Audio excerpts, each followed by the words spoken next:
Alright, ladies and gentlemen, I'm here on the show, and I'm here to talk about some NBA news.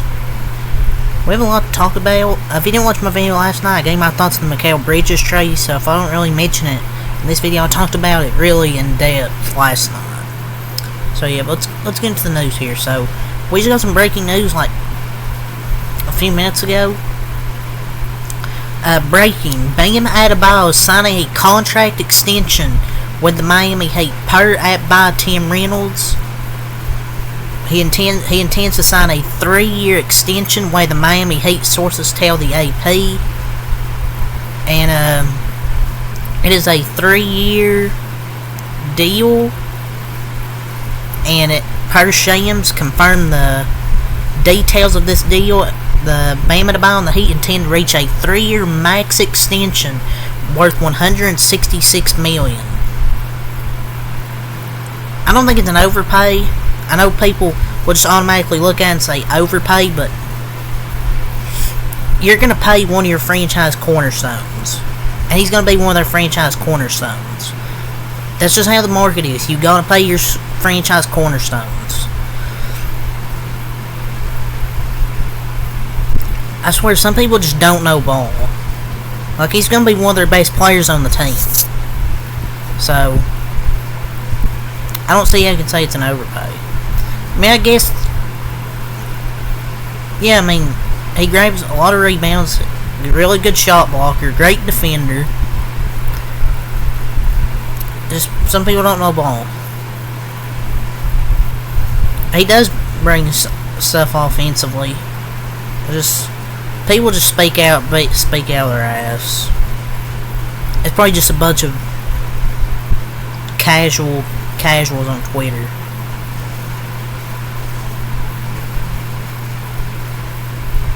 Just some people expose themselves about not watching basketball. But anyways, yeah, good signing by Miami. The Boston Celtics are discussing trading the number 30 pick, per Brian T. Robb. Celtics talks have centered around the number 30 pick, the final pick of the night on Wednesday, tonight. But Boston has been shopping that selection in hopes of picking up additional draft compensation, per a source. Boston's front office is attempting to thread the needle between infusing some young talent into the franchise and adding more draft capital to the cupboard to add ammo for future moves. I think it's a W to get more draft capital. And you can get some draft capital by moving the 30th pick to maybe get some second-round picks. That can be draft capital. But at the same time, you probably might want to draft for somebody. But think about cap and future situations. So they don't really need to be greedy.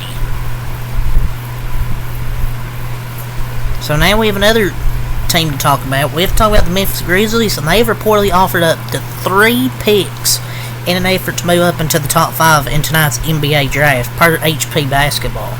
And quote, leak sources suggested this week that Memphis has put as many as 3 picks with protections up to try and move into the top 5, including the number 9 pick.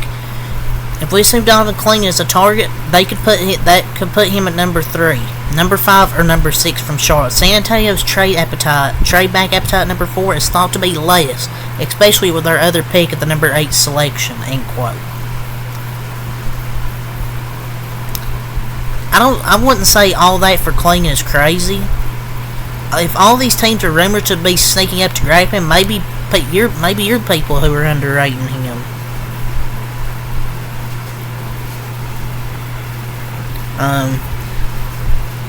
I mean, maybe he's just not worth that for a trade, but Memphis is in win now mode.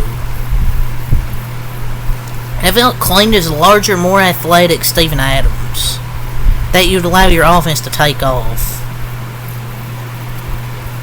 Just me, but people are valuing this draft more than they let on. You hear people like, oh, this draft ain't that good, this draft's trash, but people are valuing this draft more than they let on. And the Grizzlies, if they get Clean, that'd be a perfect starting lineup.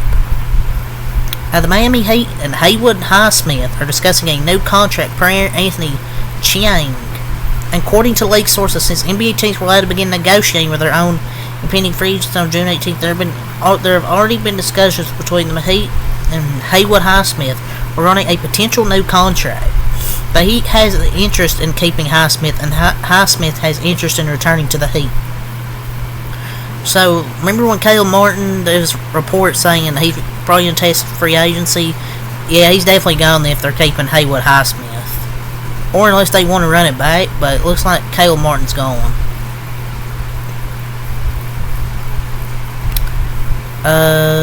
Jimmy Butler has no plans to leave Miami, but the Sixers are still hoping to convince him with a max salary offer, per @Pompone Sixers. End quote.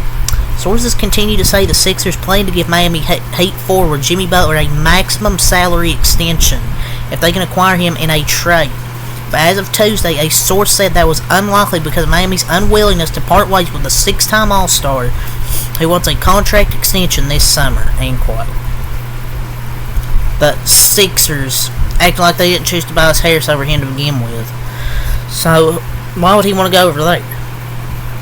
He's going to be a Heat. He's staying with the Heat forever. It doesn't matter if he wants to leave Miami. You know, it's about whether or not getting a max is important to him. So, and if Miami's willing to give it to him. So, Tim Legler, he is negotiating a new contract with ESPN per awful announcing in NY Post. NBA fans were worried they might lose longtime ESPN basketball analyst Tim Legler. When SportsCenter's host Scott Van Pelt's season-ending shout to Legler was constructed as a farewell, but it appears that, in fact, Legler is working on a new contract with the worldwide leader and can see expanded role as a game analyst in the near future. He's some of the only quality they have left, just throw him a max. He and Scott Van Pelt are the best things going for them. But they deserve the money for not being engagement performers like the rest of the crew at ESPN.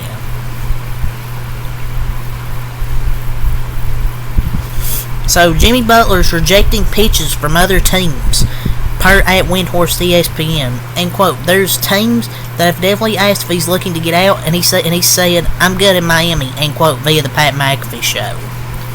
But is Miami good with you? Do they want to pay him? He said even if he doesn't get the extension, he'd be good in Miami, so I assume he'd stay there regardless. Yeah, if he doesn't leave Miami this offseason, he's gonna retire in Miami. Per Euro Hoopsnet, the French national team has cut former NBA player Killian Hayes from the preliminary roster. Oh no. End quote, or per KCJ Hoop, end quote, or not end quote. Well, I'll just say end quote just because. DeRozan could return home to LA with the Clippers being named as potential landing spot. The Clippers are in love with mid-range shooters. I mean, it'd be. I think this could be a move. Thinking, oh, we could lose Paul George, so. But I don't know if. What I think DeRozan could help him, but I don't know if it would take him to that level where teams would be scared. Like, oh yeah, I don't think teams would be like, oh yeah, the Clippers, they're the favorites for win the title next year. Now the Cavs, they could show interest in Cam Johnson, per Chris Feder.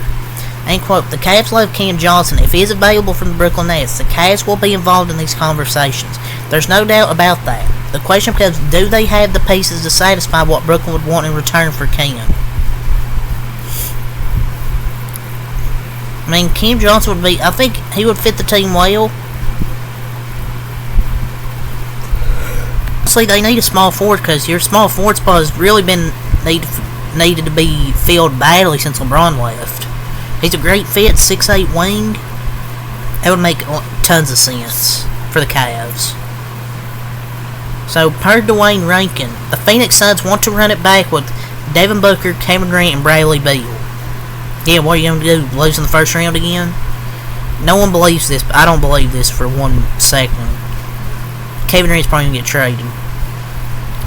So, Brian Windhorst on via Get Up ESPN, or via Get Up ESPN, end quote, if OG Anunoby gets the unrestricted free agency on Sunday without a deal for the Knicks, I don't see a reason why the Sixers don't come in hard after him with something close to that max offer, end quote, Oz emoji.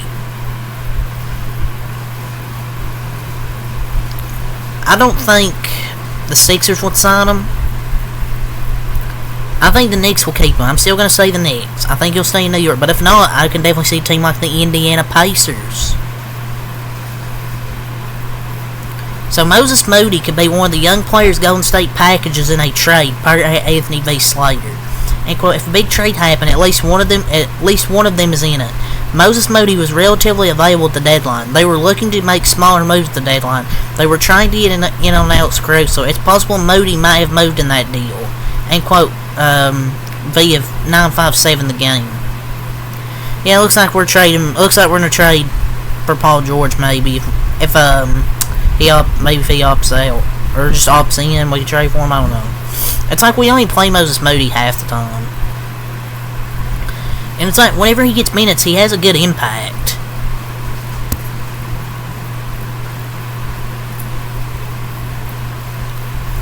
So the Lakers can move up in the draft to target Devin Carter or Jacoby Walter, per at Damn Wiki Sports. End quote. Some rival executives believe the Lakers could be aggressive and move up in the first round. Two players they like, Providence's Devin Carter and Baylor's Jacoby Walter, expect to be picked ahead of number 17.